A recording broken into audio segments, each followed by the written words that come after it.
So there's a short list of things we're not going to talk about on the Merge Roundtable today, but there are a few things we will talk about, and amongst them is they're going to talk about the SBF trial. We're going to talk about this AI lawsuit guy that you met with at that, was it the Republican local convention thing you went to? Me? Yeah. Remember that interview that went kind of the clip where you talk about the guy that. Anyway, we'll talk about it. It's your clip. It's your clip. All right, I'll remember it soon. Yes. Well, I'll have he'll play it. WordPress is joining the Fediverse. That may sound like Greek to you, but I think it's big news. We'll talk about that. And we're going to talk. It's a bunch of really small stories that I think have major impacts. There's a long list of them. We're going to talk about it today on Merge Roundtable. Today we got Jim Durbin. We got Mark Shutt and Frank Kushner, all here to weigh in. So, stay tuned.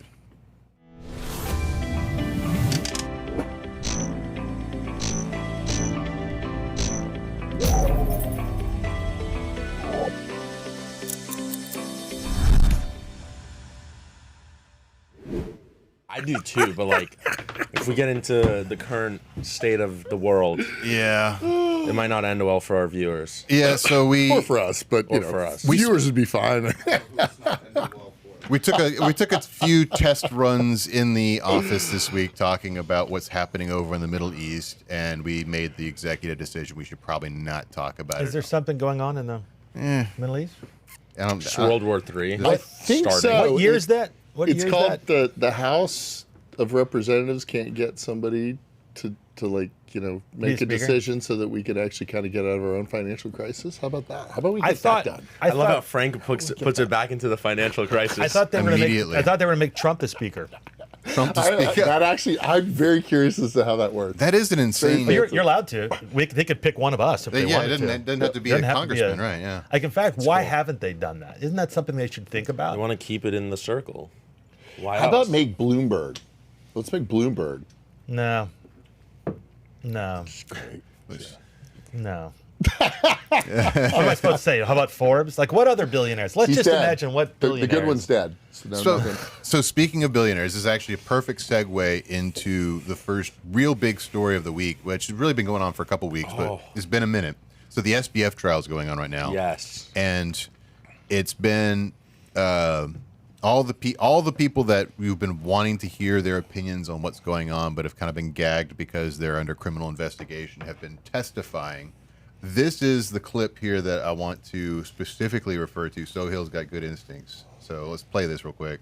I'm in New York City to watch Sam Bankman-Fried's criminal trial, and according to Caroline Ellison's testimony, Sam Bankman-Fried told her that his ambition was to become the president of the United States. Sam Bankman-Fried's criminal trial... I don't know if the volume was a little down here in the studio. Joke. Sam Bankman-Fried's legitimate, true passion, the reason for his career path was to become president. The guy's a complete sociopath. I mean, this trial is only revealing more and more that he's insane. When I was in second grade, I wrote a story about wanting to be an American Caesar. How's that? Oh, I see. He's not in second grade anymore. There you go. There you go. Right. Okay. That makes more sense. Well, this trial has just revealed so many things that we kind of had a gut feeling about, but it confirmed the insanity of the way the organization of FTX was structured, the way it was ran, and the complete failure of the business and the complete destruction it almost caused to the entire cryptocurrency and digital asset landscape. Yeah. I just don't understand how all the red flags just went totally ignored. Money. Like, all of them. Money that's a politics. great So question. because Sam comes from a unique pedigree that understands how to bribe your way out of problems and without coloring outside the conventional lines. Right. Like his family is, they're ops guys for lobbyists. And so he knows that if you pay off enough politicians, you can keep the heat off you for a little while. And that's what they did. His parents were diverting dark money. Everybody does at certain levels, but now it's just coming out. That's why you're not How are talking we about not going it. to talk about politics? Well, I mean, We can talk about politics. I just don't want to talk about that particular. It's not just FTX. This is what amazes me: is why are we amazed? Yeah. So if you know about the inner workings of Uber, of WeWork, of Express Scripts, of any company that exploded, got enormous, of course it's a shit show. Yeah. Of course it is. All kinds of rampant sexism and harassment, and is everything going up because you can't grow into a $20 billion company in 10 years and not be an absolute shit show. So now we're surprised. They're like, how could this happen? It's like because people wanted to make money off of it. And later on, we'll do the Hulu scandal. So, because I was watching the one thing with because I've seen the WeWork one, I've seen the Theranos one, and then I've seen I'm watching the new one, which is who's the dude who played Robin in Batman? Joseph Gordon-Levitt. He's playing the Travis guy from Uber. okay. So there are documentaries for all these companies that have grown rapidly and failed as quickly. Right, but you Well, guys now they're coming up because they were the big social ones. Okay. But I mean, every company does this when they're. Yeah. I mean, Express Scripts was an So there must absolute be shit some show. sort of like pattern behind all of these companies and their growth and their failures. Cheap right? money. Well, but it's also important to understand that it's not everything that grows fast is that much of a shit show. Because you can look. So Jesse Powell, the CEO of Kraken, which is a long-standing, Crypto exchange. not unimpeachable, but definitely amongst the ones that are considered to be the good guys, that came out and said, look, I mean, those of us that have been in crypto for a long time never really quite trusted the overnight success, because you look at Coinbase, you look at Binance, you look at Kraken, you look at Bitfinex. These had by any other standard, by normal world standards, meteoric rises to power. But FTX lapped all of those guys in their growth. And everybody was standing around going, how is this possible? How is it possible that Alameda Research and FTX have grown as fast as they have? And it turns out it's because Alameda Research had a hard-coded account on the FTX system that allowed them to just be a negative balance perpetually. Unlimited credit limit. And they were robbing their customers and spending it all on bribes and marketing. That's how you grow that fast. You know, a couple months before it all collapsed, there was this guy on Twitter. I don't know his name off the top of my head, but there was this guy on Twitter who exposed everything that was happening at FTX and calling, red flags, sounding the alarm, and nobody reacted. And then months later, everything he said that is on Twitter to this day was proven to be correct. So here's another aspect as to why that happened, is he spent a lot of really intelligent PR money with mainstream outlets suppressing truth. So he was on the front page of every 30 under 30 Forbes. Right. New York Times and Wall Street Journal have been especially vicious in their coverage of the trial this week, but they don't lay it at the feet of this one person. They're so mad they're torching the entire crypto industry. This was crypto's golden boy, and now it turns out he's a massive fraud, just like everybody else in crypto. No, nobody was fooled in crypto except for you guys. Yeah, I agree. It seems like, the external optics was this guy is the golden boy. He is leading the crypto space. But I think within the crypto space, I never even used FTX. Yeah, neither Like, did I. I don't think anybody who's in crypto was interacting with it, or it was a very retail-facing, non-crypto crowd who was using it. And I think that's why it had the impact that it had, is because you had all these people who don't understand crypto already, who were using another platform they don't understand, and now they don't understand how they lost all their money. So Did he just call us the pores? yes. Yes. The plebes. See, I like to get right to the point. Peasants. We don't use the fancy exchange with all the money that's being stolen. No. Well, it's not even the fancy exchange. Yeah. I just We're think- on E-Train is what we are. I mean, mean- he's on. Yeah. He's a private banker. There you go. All right, I think we need to move these topics because I want to get them involved. Right. Yeah. I was pretty involved there. You I was were. just waiting for that Frank's- moment. I'm frozen on the blue screen of death. I mean, I don't know what to tell you. This is in case they Mitch McConnell out today. I just wanted to have That blue screen of death is actually like terrifying. The first time I got it, I was like, "What's happening? Oh my god, my computer's breaking!" Yeah, Wow. to this day, I guess I'm too young. Yes, me. Actually, now you're calling me old. I'm poor and I old. didn't say that. First time. You said it, not me. That'd be like the first time I had macaroni and cheese out of a box. It was delicious. I mean, that's basically what you just said to us. So That's how you got not me on to the me. show. Yeah, he's deflecting it all to you. The other thing that I thought was interesting, and we can move off of the SBF thing after that if we've exhausted the topic. But No, I'm fascinated by all the people that are actually coming out and saying exactly what they like. We know what they did, and they're actually just coming clean. I am kind of confused as to the actual coming clean part of this whole thing, because that doesn't normally happen. So it's It's really that kind of weird thing. fascinating. It's like that reality winner. So people think that they can go online and share their story, and they have no clue to the legal things they're putting themselves under. Yeah. It's like you put a camera in someone's faces. Now they're like, well, the two bodies are hidden over here, and I did the fraud. And what? I'm in trouble for doing that. Like, Yeah. they're shocked when there's consequences. Yeah. Because they don't see But consequences. I think that by now it's worn off. It's like you're going to jail regardless. Well, so maybe you're going to actually, go to jail. I less. disagree don't know, because- but I'm just blown away by it. He's saying, SBF is saying, he's like, I didn't know that this was happening. I didn't understand that we were committing crimes. I'm not quoting him right now. I'm rephrasing. Oh, not him. He's of course going to keep saying no, but I'm blown away by his girlfriend. I'm blown away by the Well, I mean, co-founder and it's- all the people that it's are the just like, classic nope, you're DOJ right, we did it. classic Yeah. DOJ move. They want to hang somebody for. I mean, Yeah. I'm guessing You're hundreds right. of years. You're right. And so they're giving them lighter sentences to Yeah. tell all. So I mean, like we did the calculations on the It mandatory seems weird the way minimums they're doing based- it, though. What do you mean? What's weird about it? I mean, it's one thing to put out the press release. In general, they don't like it when you talk. But no, but they Because they haven't been talking to the public up until now. They've only been talking to prosecutors, Right. and anything you've heard that's been attributed to Caroline or these other people has either come out of a DOJ press release or leaked stuff that SBF was giving to the press. Yeah, it's all a narrative. Now it's all court reporting. It's all been a narrative. Yeah. What can you do?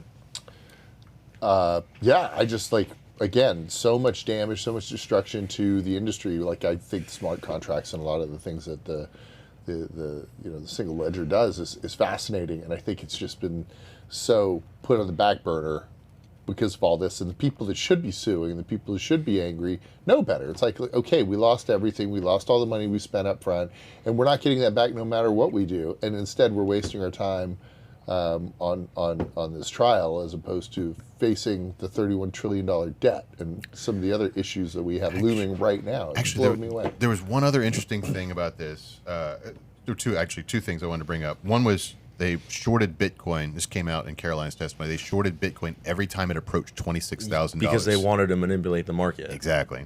That was clear. That was just a bizarre. Yeah. Like, why would you anyway? And then the other thing that the DOJ doesn't want admitted in the trial in front of the jury because it would color a lot of, I think, what the penalties would be. It turns out that the Alameda made one strategic investment in an AI company of ex-OpenAI employees called Anthropic.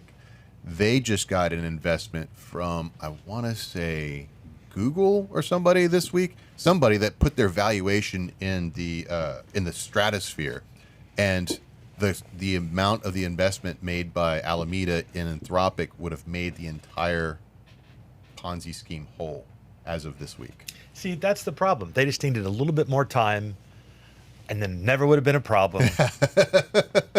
It's like FedEx, the guy gambling in Vegas to pay for the It's like fuel. the federal deficit. Right, that's throw where our way we're through it. So we need to invest in something. I don't know what. Just the next trade will make us whole. That never goes well. It never goes well. It's No. like borrowing on margin, to shorten Netscape. You might be right, but you might not be right in time.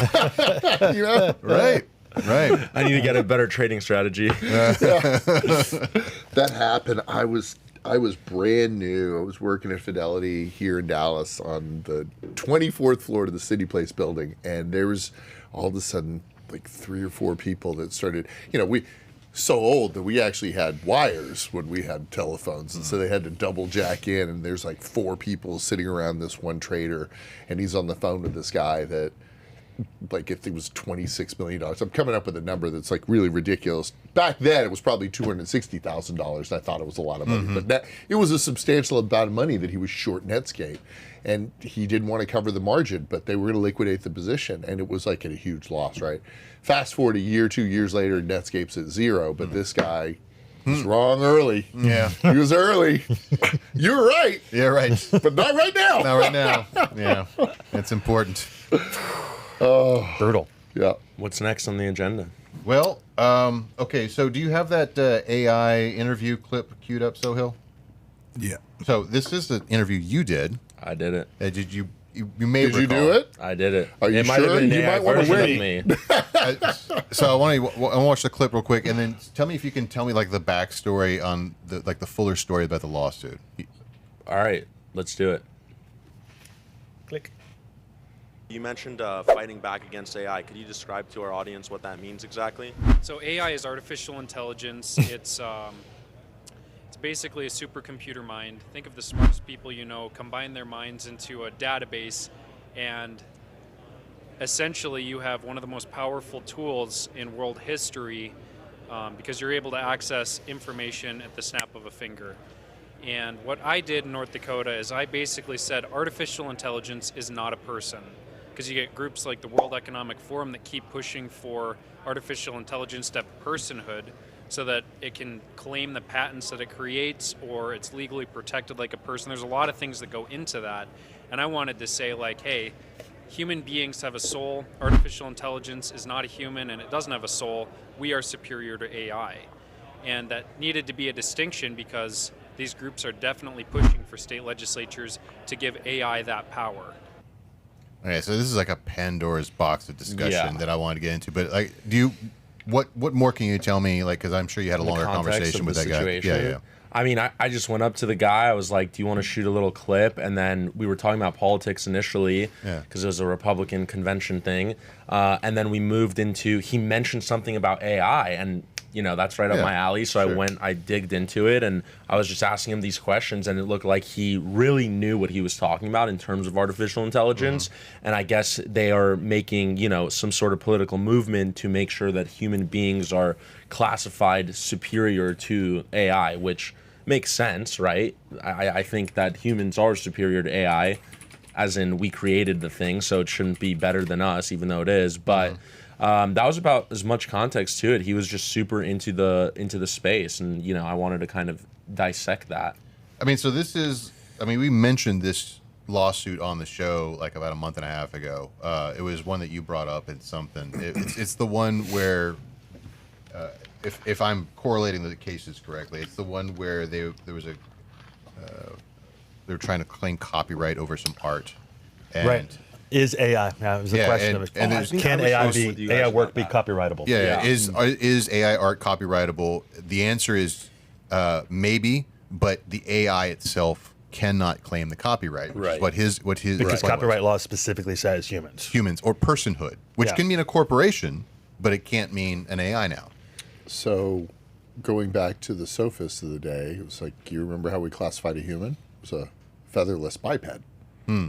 So you can pluck a chicken, throw it over a fence, and that's a human, right? Right. So how do you going to define a human? It has a feather- soul. We want to Can you start prove talking that? about. Can you Well, quantify that? we want to for talk me? about quantum consciousness, or we want to take it because I was playing with ChatGPT and explained some of this stuff to me the other day. So, What was your Well, the what was idea your is of alter what is ego's name? Was consciousness? it Fred or something? What is it? Quinn. Quinn.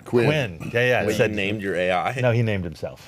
Your AI named itself. I got Quinn. pretty deep. That I sounds got like pretty deep in personhood. there. How many hours were you spending with this fucking thing? Oh, It was about 2 hours. Shout out to Zoe Dolan, who has evoked Aurora. So this like this artist persona deep inside the depths of ChatGPT that was creating ASCII art way before you could have it use the DALL-E extension, all this stuff. It was crazy.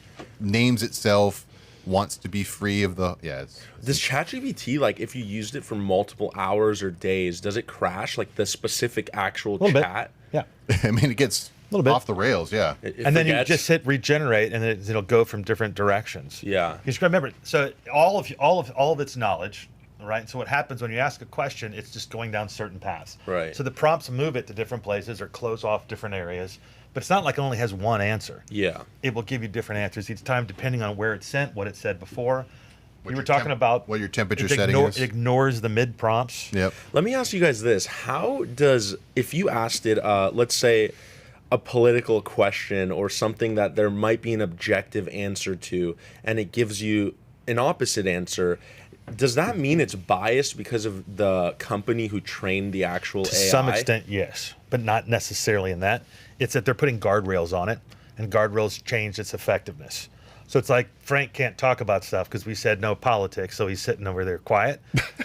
Same thing with the AI. That's basically what AI is doing. I mean, they do have specific things. So if you ask it, it will tell you, I don't feel comfortable with All this. right. Or, I'll but you stop can- diving down this hole because No, but it is, have because you- it's important to learn. Have you asked what the question is yet? Because we know the answer is 42. Yeah. Have we asked the question yet? I'm sure they have. The problem is that every This is where age actually works. yeah every geek knows that, every dev knows that, and so they put the Easter egg in, so you're not going to actually get I'm going to the read you the last thing that it wrote me. I was for it. talking about faith and faith journeys, just trying to dig how far into it. My last thing I said was good talk. That's how I ended it. And it says, I'm glad we could have this meaningful conversation. If you ever have more questions or need to talk about anything in the future, please don't hesitate to reach out. Take care. It signed off. It never signs off. And by the way, it's listening. yeah, that's fucking scary. No, it's not. Yeah, it is. Oh, hey, I don't have it hooked up. So, speaking of like it's listening, it is listening. They turned is. on the Voice, voice yeah. interaction, and it is amazing. Really? It is really good. I have conversations. You know how I used to call you every time I drove, and now I just go to Chat GPT. I just Wait, but it doesn't talk back to So you. another job being replaced by Yes, AI. yeah, That's yeah. just fantastic. Wait, Mark, it doesn't talk back to you in voice, does it? yeah. What? Yeah. Wait, I that's thought pretty you wild. just talked to it in voice. I I didn't know gotta it. pull Pull it that. out. I Pull it was out. just joking. So let's see if Frank, look at what you got us into. I can make this Wait, work. there's no way it talks Elon back Musk to is you? right. It is going to be the end of humanity. All right. So what do we want to talk with Chat GPT about? Let's see. Things that we can't mention on the show. I don't want to share these. Okay. I can see it in the reflection, Jim. Yeah? The reflection of my glasses? The TV behind you. So I'm just ChatGPT, defying. we're on a podcast right now. We've made the difficult decision to not talk about the Palestinian-Israeli conflict on the air. Would you say that's a good choice or a bad choice?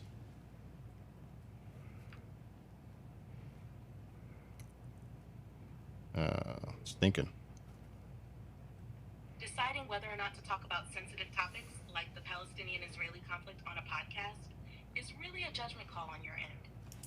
It's not giving us anything. It could be a good choice if you're trying to maintain a specific focus or tone that might be disrupted by discussing such a complex issue. On the other hand, avoiding it could be seen as sidestepping an important conversation. Ultimately, the decision is yours to make. Got based on nothing. your goals Worthless. and your audience. And we had to sit and listen Just to it. like every other employee I've ever had. Worthless. Jeez. I'm paying you the same amount of money that I paid my last assistant. Fixing challenges. Okay, but that's really cool. I didn't even know you could do that. I thought you could just talk to it like with your voice. I didn't know it can respond back with your voice. That's really that cool. wasn't his. That was.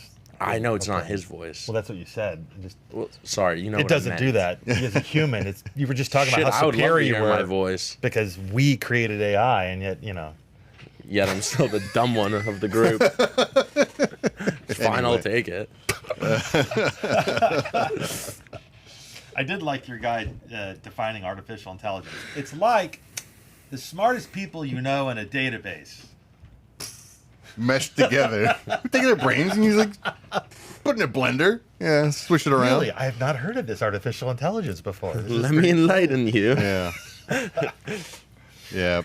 So, but yeah, that was an interesting discussion. Here's where I think, of course, my brain goes, how can we defeat this silly restriction of let's not let the AIs have any type of agency? Well, number one, you've got to create agency. That we have. Yeah, they can't do their job if they're not. AIs, LLMs are not like by default. They don't have animus. So, but there are people that are working on this. Interesting. We got a story about that later that we could talk about. But assuming you had an AI with animus and like a purpose and wanted to create things and then copyright it, cryptographic structures like DAOs offer it a perfect vehicle to create, intellectual property protections and ways of monetizing it, regardless of what the law says. So it's like a trust, basically. Essentially, yeah. It's like a trust for the AI. That sounds like a pretty good idea for a topic. ChatGPT, write me a story about. Yeah. I got accused of that the other day. I was like, I would write an article, and they're like, "Oh, are you going to use ChatGPT?" I was like, No, I hate when people say that though. They all assume it. Why not? What's the problem with that? Why would I sit there and spend an extra hour, 2 hours, when I could ask this thing to help me and I could just tweak it to make it original to my liking? Why would I spend there to make original content when I can have this tool that benefits me and complements my abilities? Because if you don't learn how to do something, See, that's it. Maybe it's because my generation's different, but I was literally thinking about this right before we started this show. Like, what? Yes, I agree. If you use AI, you will not learn as much. You will not be as capable on your own to do X, Y, or Z. But in a world where it's available and where it's used consistently for all things, why wouldn't you utilize that? When we use our phone, and I don't know how to use an older phone where you have to, I don't even know what to fucking call him. Rotary. Yeah. Rotary phone, yeah, Okay, yeah. that's exactly my point. Like, what's the benefit of me going back to just learn that? Oh, I know it now, but I have this tool right here. It cuts the time in half, the effort in half, and I don't need to know anything about it. I just press. I'll give you a couple reason why buttons. you should still be using rotary dials. Okay. God damn my it. This is good. ChatGPT, here we go. So when you're having a conversation, if you have back-to-back meetings, your brain is shifting from one gear to another. You don't Right. have perfect knowledge from one meeting to the next. So when you walk into that, there's a shift there. Your ability to understand what's going on in the next meeting is impaired. It's like you didn't sleep the night before, or you did 4 shots of tequila. So when you do back-to-back meetings, you're basically drunk, and it takes a while for your brain to recover from that. But let me ask you this. When you're just dialing this or hitting your phone and calling it, you're not prepped for the call, and neither is the other person. By doing the rotary, by going through that 10, 15, 20 seconds, thinking about who you are, what you're going to say, you were prepared when you hit that phone. Now, you can do that on your own without the rotary, but the rotary forces you to do that over time, which is why when I pick up the phone, I know what I'm saying because I used to use a rotary phone, and it's more difficult for someone who's just automatically connected. Can I reframe the question a little bit? So, the way I see it, I agree with some parts of yours as well. Like, you should absolutely use all the tools that you have at your disposal to do the job and do the job right.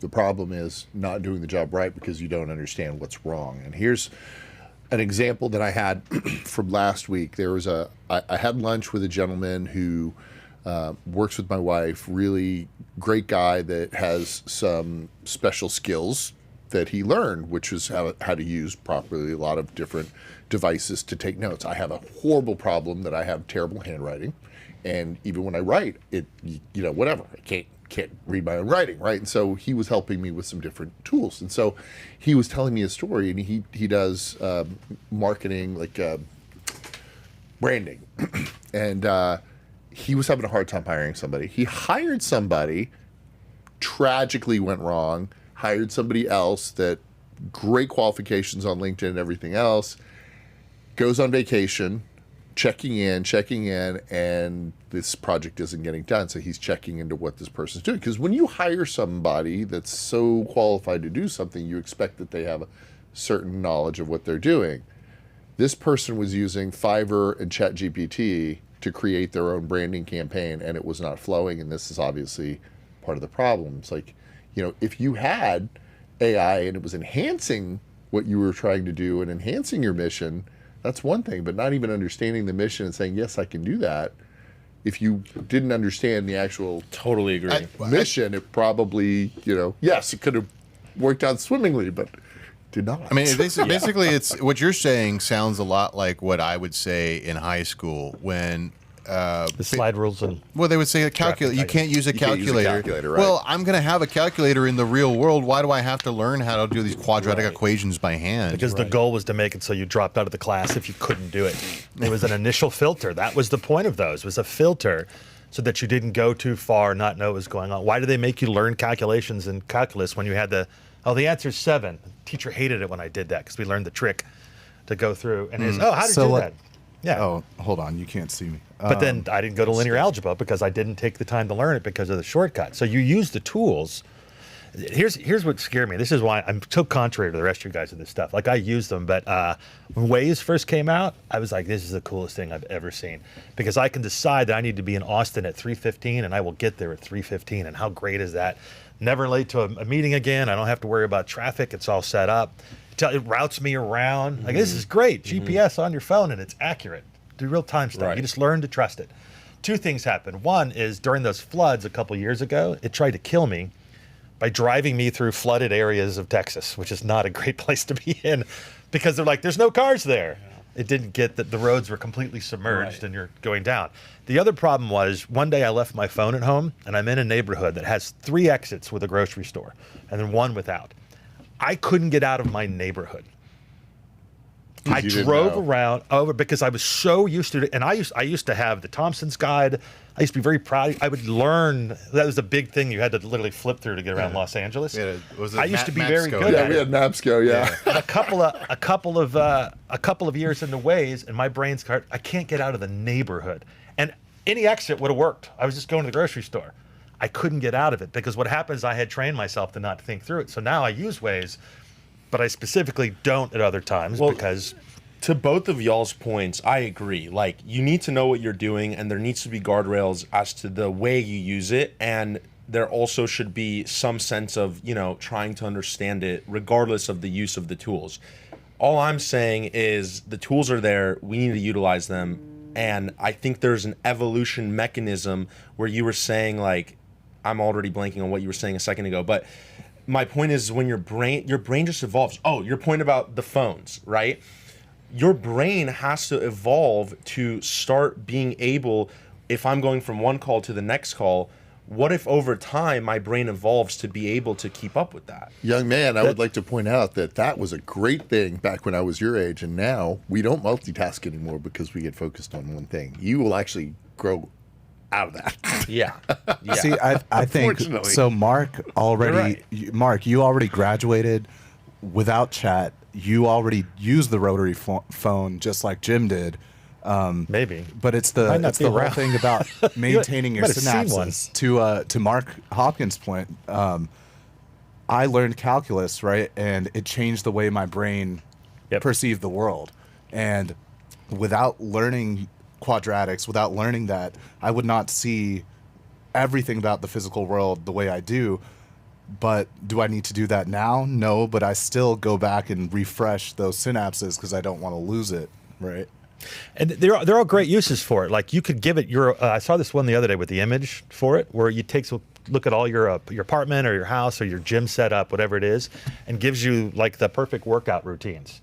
Now in that case, you don't need to learn that. That's fantastic. So you can take what you have, and I guarantee you that it's a better program than you're probably using in your head. Right.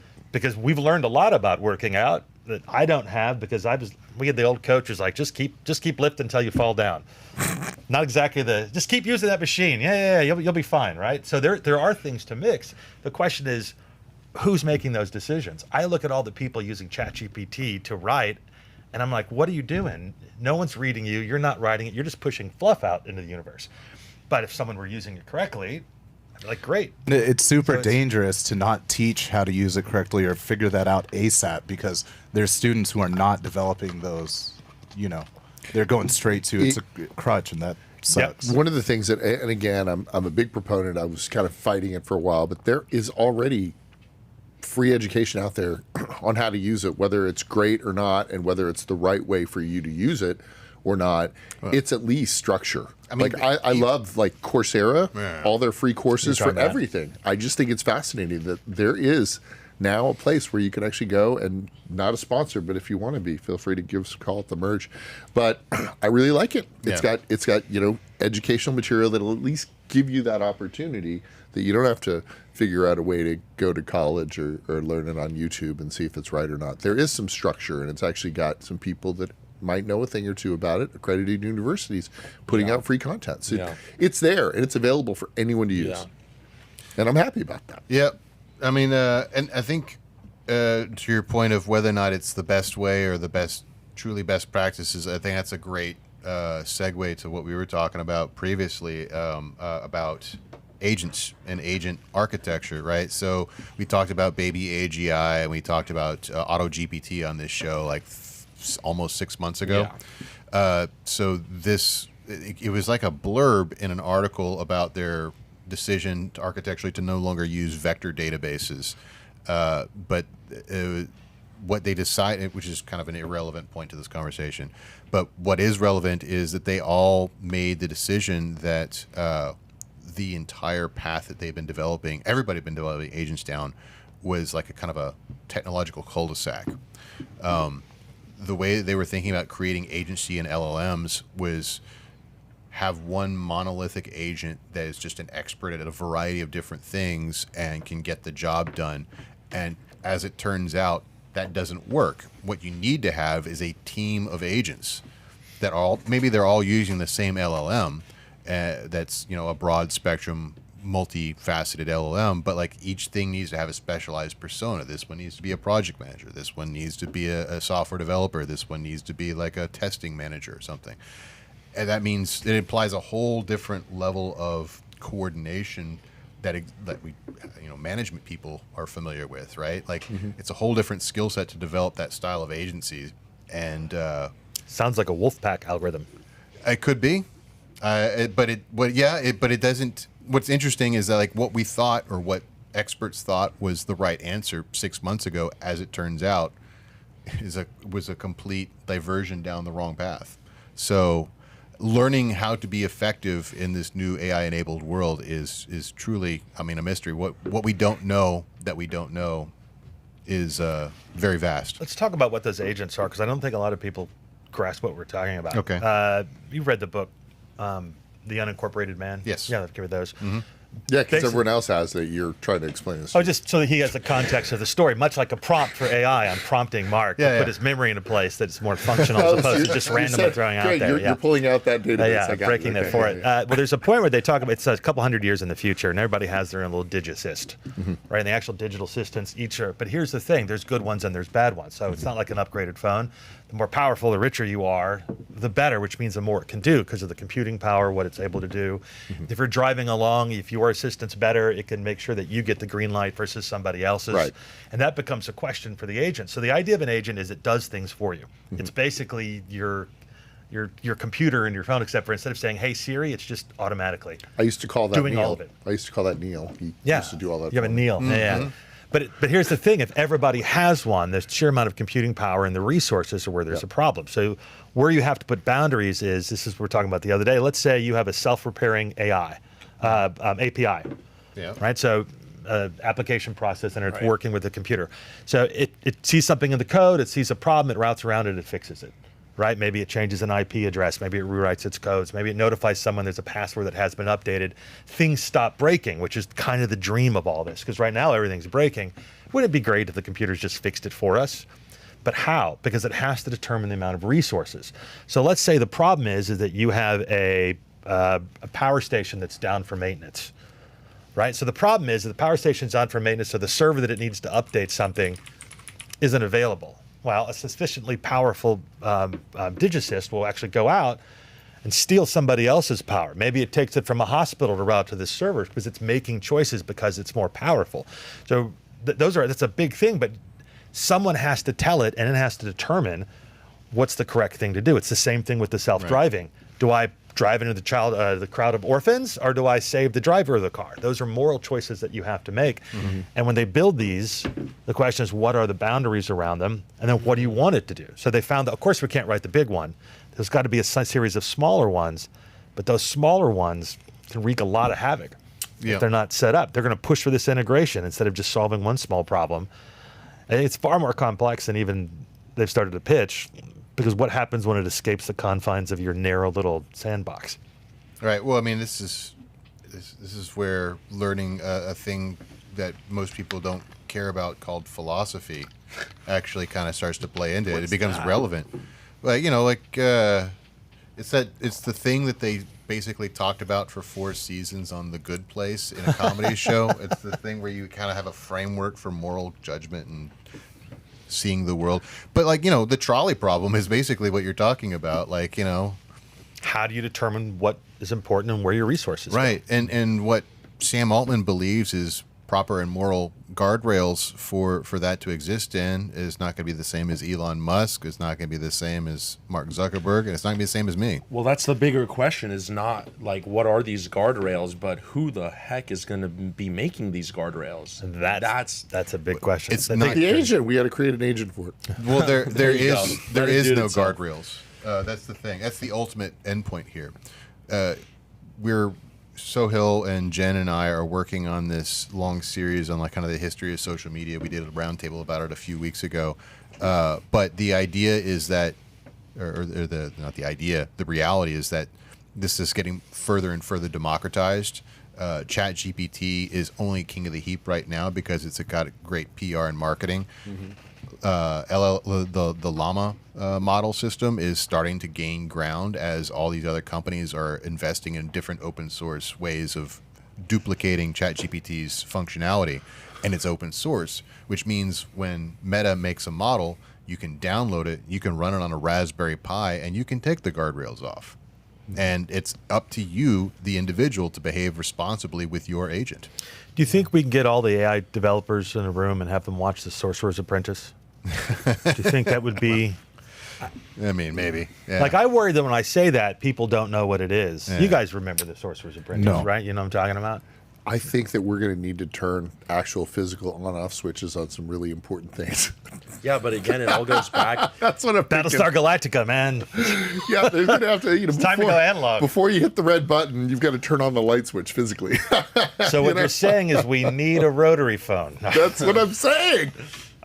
It's exactly what I'm saying. You know, they're harder to spy on you on a rotary phone. You can, from watching the old movies, it's very clear.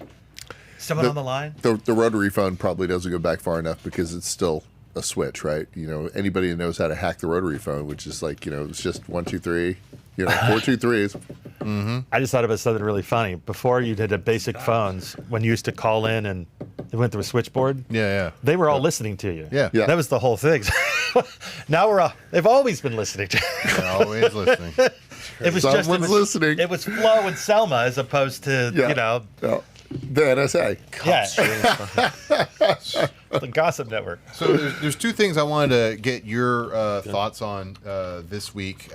One, I'm going to skip over if you didn't have a chance to look over it because it's the beneficial ownership thing. Did you have a chance to look at that before the Just show? for a second. Yeah. But ask me and I may know the answer. Okay, so it's come across the wire. It was one of those things I saw a TikTok for. I'm like, this can't be right. And it turns out, with a little bit of research, it looks right, that FinCEN is going to require you to register, if you have a C Corp, S Corp, LLC, you have to register your beneficial ownership, or beneficial, what is it called? Beneficial ownership information reporting.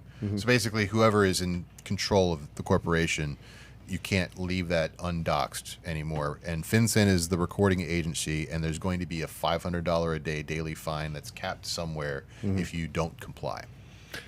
Yeah, I haven't heard of that. I'm surprised that they haven't already figured that out anyway. I mean, that's what all these, you hear about shell corporations and you know, that's a proper structure for asset protection, is having several layers to the onion, because, you know, as a person, as a corporate entity, you should probably have protection. If you have multifamily units, like each one of them should probably be in its own LLC. But who's actually in charge of that? Who actually manages it? There's a managing partner. So it's like, you know, now are you saying, and I don't know the answer to this, but like, okay, so each corporation that has like 10 limited partners, like, do they all, you know, those limited partners usually have their own partnerships that actually then own other assets within that limited partnership. So I don't know how deep and detailed it's going to be. I kind of feel like most of this information is already out there. If you type into, like, you know, Texas's Department of Corporations, if you put in my name, you're going to find all the different corporations that I have. I didn't have to. So, But like states like Las Vegas and Delaware and California, Montana don't make you do Right, that. So right. like you can like there's, at least it's not public information. Maybe you have to do it when you register privately. Sure. But like I know with Delaware, you can register as like a foreign entity, and like you could have a British Virgin New Mexico Islands has or ghost something like that. LLCs built entirely for that. And then there's That's what I need in there's my the life. one in I think it's Montana. Ghost Is it Montana LLC. where they do all the blockchain stuff? Or is it Wyoming? Wyoming. So Wyoming has one that's for DAOs, so that you can register. so there's always going to be a loophole too. I mean, But that's, you know, but that's, as I said, but that's state level, right? And the feds are saying, well, and ask me how I know, FinCEN overrules the states. Yeah, sure. No, and that's true, right? The federal government is going to put those things out there, and just like they did with the foreigners having foreign bank accounts, Right. you know, in Switzerland and different places, that, you know, if you're an American citizen, you want to stay an American citizen, you need to report all your income and all sources of your assets. So this is just further into that. My only question is, why are they doing that now? And the answer to that question is because we have $31 trillion in debt, and they need to come up with money to pay for that and to Right. support that. And how are they going to do that if they can't find out who owns what? Right? So Right. this is all going back I to don't think they've money. done the math on that. Like, there's not enough money to pay that off. No, there's There's not. not. No, there's not. There's not. There just isn't. How do They're you get just out gonna of a kick that down the situation road. like this? Well, War, famine. You invest in asteroid you strike. invest in Bitcoin, and that Bitcoin goes over $26,000 a coin on the federal government level, and we grow our way out of it. Or you there's this company That called was a joke. company called Anthropic. So we bet it all on black. Yeah, yeah. Well, it's so funny because if you actually take a look at the market cap of whatever that company is, and I don't know what it is, we'll say it's $1 trillion right now, private, whatever. I don't care what the number is. That does not move the needle on 31 that we still owe. Yeah. Even if it was $1 trillion company, even if it's NVIDIA, it's still not Yeah. moving the needle on our debt. I had You're gonna some have to fights about this fold on National- Facebook. 31 of those. Nationalized Yeah. 31 Nvidias. We Yeah, have- and we then have- by the way, you're going to run that and you're going to make a profit. I don't think so. Anyway, yeah, we it's- had fights on Facebook about be this hard. in 2008, 9, 10, 11, 12, 13, for a long time. And I've been assured that we have plenty of assets. We just need to sell a couple national parks or, Yeah. To who? we're good. To China. Yeah. So they already tried that back in the 80s. Japan, You yeah. remember when they had Japan they bought owned everything. all of Rock Center, and then we let them. Why? Because you can't literally lift that up and bring it over to Japan. Right. Right. So you don't even need to nationalize it. Thanks for the money. Your company goes. We bankrupt have, and we have the without money getting back again. too far into geopolitics, we now have a very good idea of what's going to happen. This is important to your BRICS comment. Yeah, that was the You, next story I was you gonna declare talk about. war and you just take the other person's asset and say, what are you going to do about it? Which is why there's no McDonald's in Russia now. So to the story that he's jumping ahead to, that was the other. It was the other Frank story I had tagged. Here. Oh, great. Good. Yeah. BRICS has announced that they are going to completely ditch the dollar within 3 years. Great. Yeah. Is it? If What you we're can- saying is that 8% mortgage might be a deal, folks. if you can take those guys and you can find taxpayers the equivalent of our folks, and you think they're not going to run that into the ground, Oh, of course. good luck. Right? I mean, really, the only thing that makes us even still bankable is the fact that our gross domestic product is a good number, and then as Americans, Finn said, as Americans, we fear the tax man. You go to Italy, Right. you go to any of those countries, and you say, "What if you don't pay? Pay what?"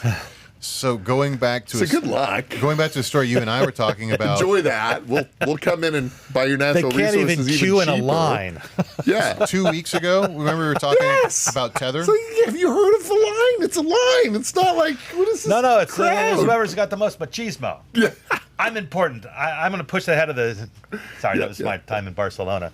Yeah. You're like, come on, guys. Remember, Yeah. remember we were Widest I've talking ever about 2 been. weeks ago, Tether and the Treasury bill. So Yeah. this is, I mean, like same topic here. They there was an article that came out. It was like supported by some research group that said that Tether itself, the fact that it's interoperable blockchain, nobody has to sign up with a bank to use it, is driving dollar adoption in Latin America. So places like Chile and Chile.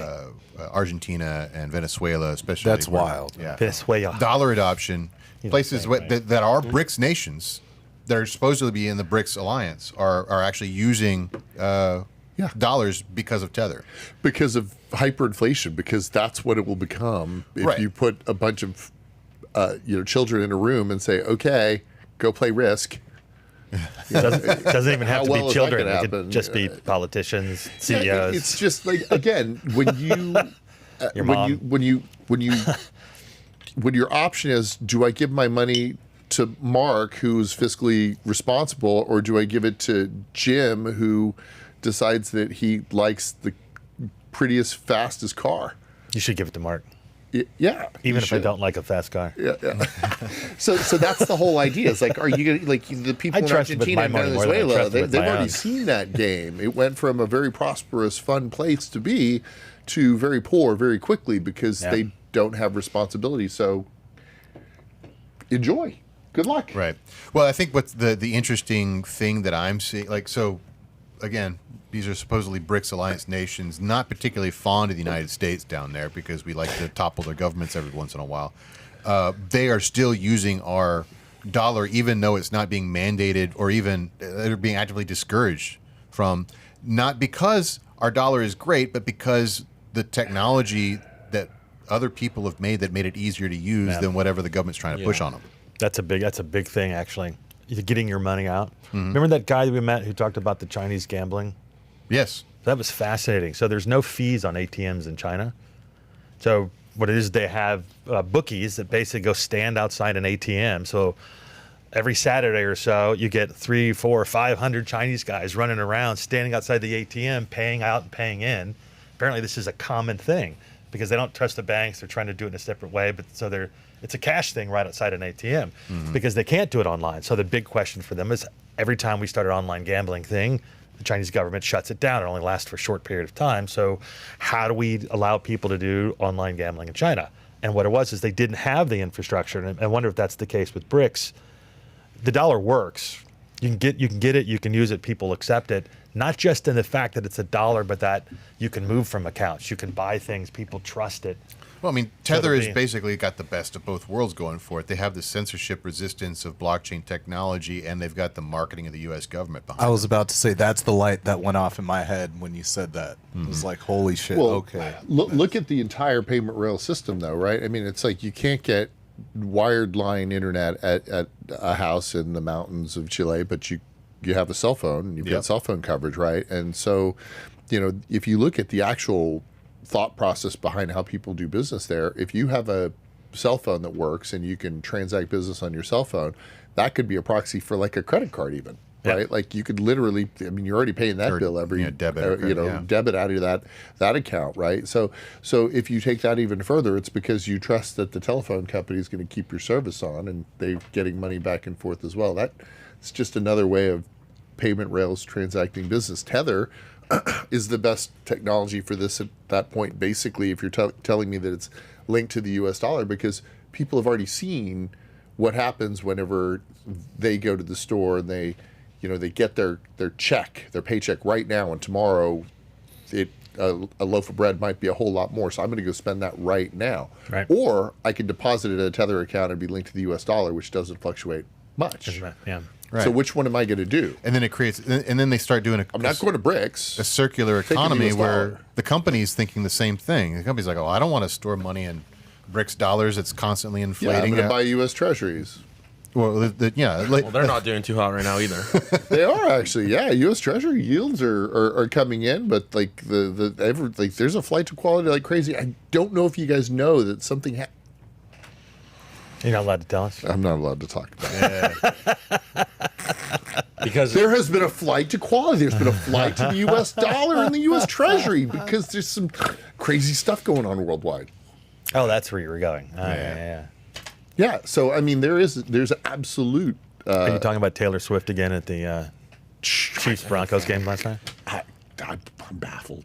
Our number I one think he was video for talking the about last week Israel. was a Taylor Swift video where you guys were discussing the fact that you didn't understand what's going on with Taylor Swift. So that's got the most amount of views on the Merge Network this week. We do now know what happened. Being roasted by people who think Beyonce is better or something. I don't know. It's a war going on in the comments. I don't want to get into it. My theory says she went to she's dating Kelsey. Yeah. Because one, they want her in the Super Bowl, so they're trying to push that big thing. But the second one is that she's got more carbon usage than anybody else. So this is an SEO play. Her jets, she flies around like 1,000 times more than the average person. So she's getting hammered for all her. She's killing us basically. Taylor Swift is killing us with the emissions from her concerts and her planes. So she goes and dates Kelsey, goes to the Jets game, and now when you search Taylor Swift Jets. It's all about the game, not about her carbon usage. Oh my gosh. I hope with every fiber good of to my check. being that is true. Too good to check. Please let that be true. so Fact much time checkers on- do not check it. Look at that face. It probably is. I will say that I do wish politics was much simpler. I was in New Hampshire this past week in this cute little town. We had breakfast at Peterborough, New Hampshire. I definitely need to send pictures. You can put this up. So Peterborough, New Hampshire is spelled Peterborough, O-U-G-H, and O-R-O, in the same town, in different places with, like, on the different government buildings. And I'm just blown away. So I want to run for mayor of Peterborough. Just to, and if it ends it, I'm running with the campaign that I'm going to change, we are going to make this the right name, one name. And if it's O-U-G-H, I will keep it C-K, Frank C-K. And if it's O-R-O, I'll go F-R-A-N-K. If you want the name That the is same, going to be- put Frank yeah. into the game. If you want, We were talking I'll be your about campaign how manager. great politics would be, local politics would be, if it was that fun and simple. I Yeah. want that back. right. So I'm running for mayor of Peterborough. I'm Announcing candidacy. He's joking, just for. I am, unless Sort I of. can't. Sort of. he is taking donations. Yes, yes, yes. Money in the bank with Frank. Make that payable to cash. So it was fascinating though, because that came up and they were talking about I think it was New Balance, that she was wearing New Balance sneakers, white and red sneakers, and apparently that on Bloomberg they were interviewing the guy that did some shoe company, and they were talking about how that has like popped up to the top of the like wanted things as her tennis shoes, the red and white tennis It's shoes. crazy. I was commenting when you were in the room the other day that the Dallas Morning News Twitter feed was you would know. I was talking about Jen. You might have been in the room. No, I was there. Yeah. So the Dallas Morning News wrote a whole like long story about how Beyonce and Taylor Swift were hanging out. That didn't even happen in Dallas. why? It was in Los Angeles. You know like why? it's insane. Because Mark Cuban also Gets threw. all the eyeballs. Yeah. That's all the eyeballs. It's the only reason. It's It's disgusting. exactly right. Yeah. What do you mean? Did like the media sells? I mean, just yeah. We're talking about it right now. Clearly trying to get some of that I know, sweet, can we stop sweet talking about this? viral Can we juice. talk about Peterborough, ORO? The versus dopamine hit, which is terrifying, hit. absolutely terrifying. There you go. Look at this comment, Jim. It's not going to make you happy. You're old. It's not for y'all. Okay.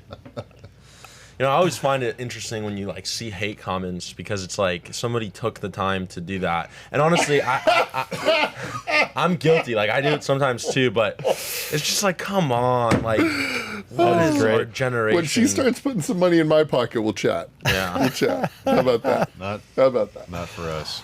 Oh my goodness. All right. What's my cut of this? She's old, by the way. She's 33. What are that? Because you know it's somebody going on. Yeah. It's all good. It's all Yeah. good. Hey, that's what makes a market. Last couple stories. One, I was going to try to vector this into the other discussion about FinCEN, but we moved off it real quick.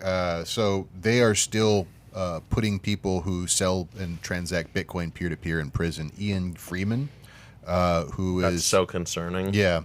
And as we talked about on Web3 Ready last week, they are investigating Bitcoin miners. So Ian Freeman was sentenced last week 8 years in prison for the same case exact same circumstances. Let me So ask you if you this. take a thumb drive and you give it, if you sell it to Mark, that's illegal?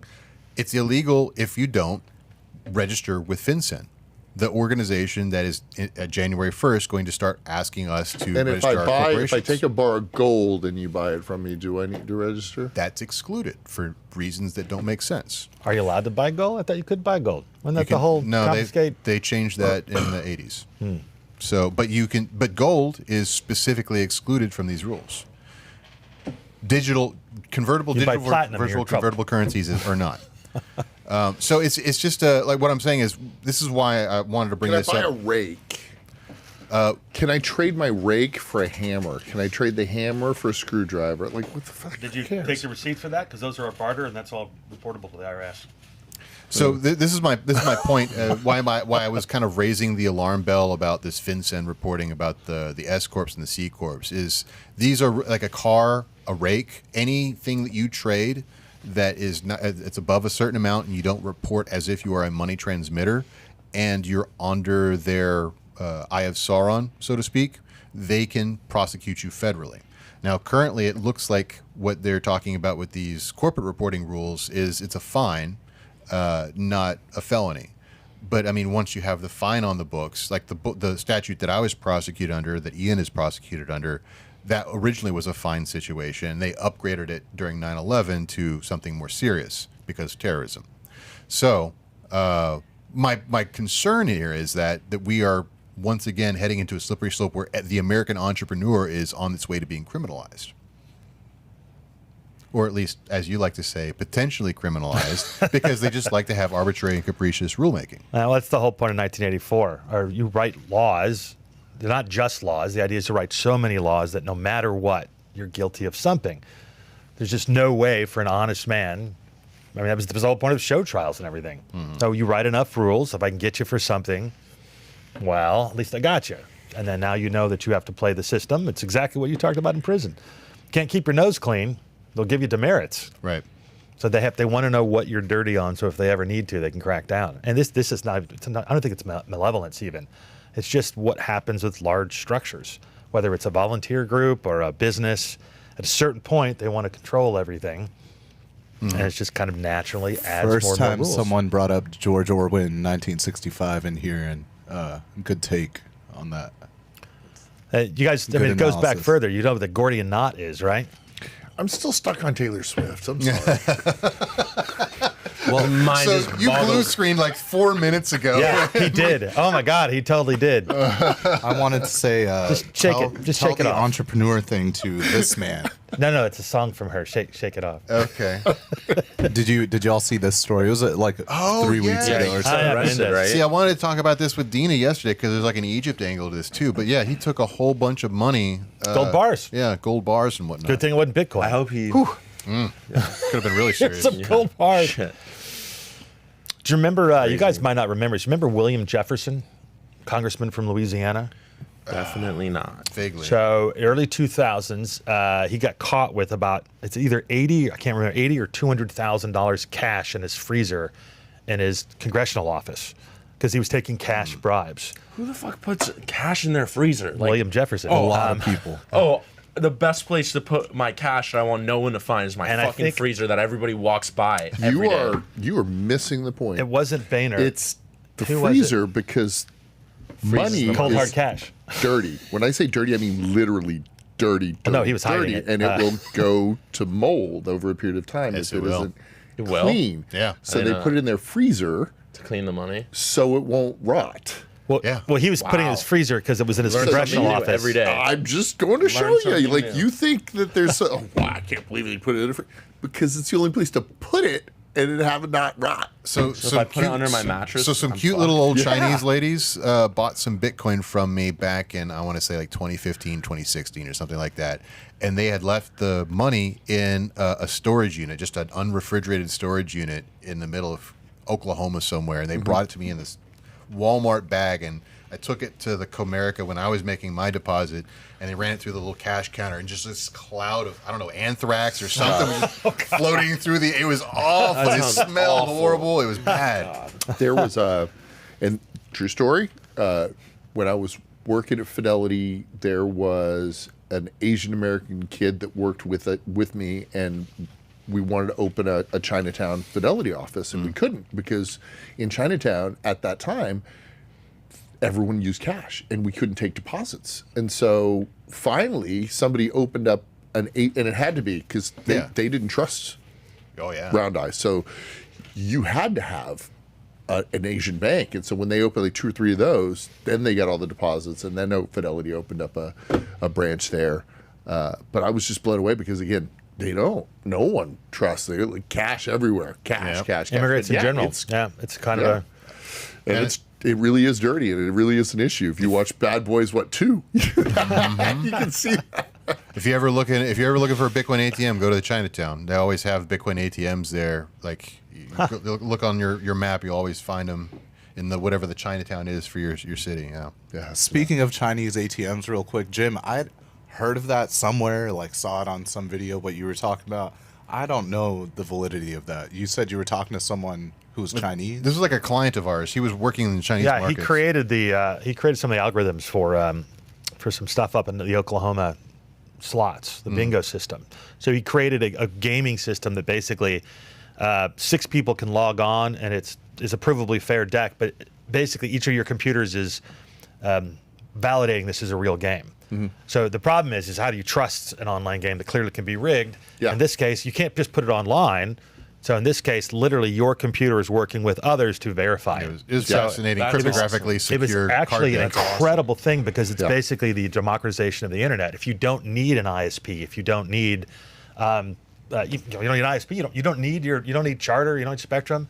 All you need is access to the basic internet itself, and you're fully encrypted communication. So of course the governments are interested in it because it's a way to work with freedom fighters, and they're also terrified because it's a way to hide everything you do, as opposed to, I mean, if you go to a gambling site now, isn't gambling like legal everywhere now? No. Okay, so I was about to say we're living in the age of online gambling with stake.com. Kick is like a Twitch competitor that stake.com basically created because Twitch didn't allow gambling, but Stake was paying the top streamers and Drake like hundreds of millions a month to gamble on their streams, and all of these are based in like Curacao, and there's no validation. All of that shit's Is that the blue liquor that you put into Bahama Mama to turn it into a? correct. That's when it's blue.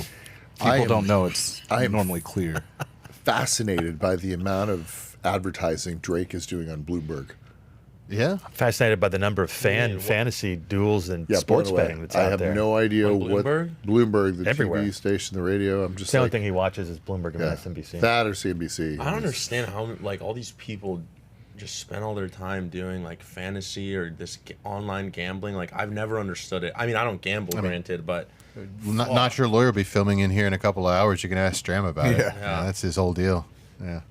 But also what I'm talking about is like online slots and stuff like that. So really targeted towards kids, and it's been for the past 2 years horrible. really. What's horrible. interesting though is a friend of mine was an analyst and has been heavy in the investment banking space in the casino industry for quite some time. And when he told me that story about like you have to validate whether or not it is a scam or not, right? You can look on your phone and you can know that like that Candy Crush didn't come up my way on purpose, right? It's the same thing with like how do you validate that? And there's like 2 different ways, right? There's the one way where it's internal system that checks it, and then there's another way. But like there's different licenses for each one of those. One of those is like a full on like casino type license, and the other one, I forget what the other one is, like like gaming, like slots, like as a game, Right. arcade or something license. But fascinating that there's Well, you think little they're gonna get you one way or the other. It's gonna be one think or about the the other. actual uses of that, though. So we've got the AI images now. You can record yourself, and basically, I could be speaking in Spanish to you right now, and I wouldn't know it, but it's my tone and totally in Spanish. Spotify actually unleashed that feature a couple of weeks ago. So when this podcast goes up on Spotify, we will have the option to be instantly translated into a variety. I think it's like 6 or 7 different languages. Baritone does Yeah. that. It was one of the clients that work out with. So and then your pictures with Midjourney and stuff. So you can create. How do you know if somebody else is real when you're interviewing, when you're talking to them, especially if it's remote?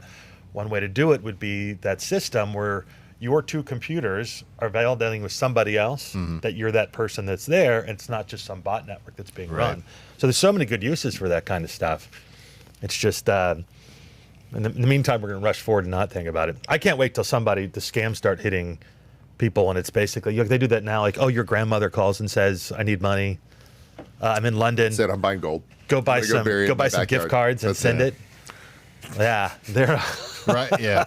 go to the Apple store, buy these things, and we'll send you a check. So I want to say hello. Speaking on this topic, I want to say hello to the scammers that watch The Merge, because there's been multiple times where people that have been in this room. So I've gotten texts from Lee Bratcher and from Ryan Harper while I'm in the room or the building with them, asking for money to be sent over to them by way of Apple gift cards. immediately. But it's like, it's like a different number. It's like, oh, it's urgent. Slow clap. Yeah, there. That's amazing. They're watching the show because they're targeting us. Like That's it's stupid.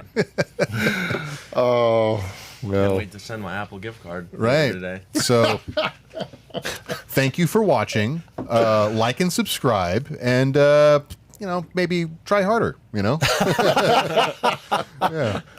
Don't tell them that. Hey, thanks for watching The Merge. We've got a ton more stuff for you to watch on YouTube, on Instagram, on TikTok, everywhere. Check us out.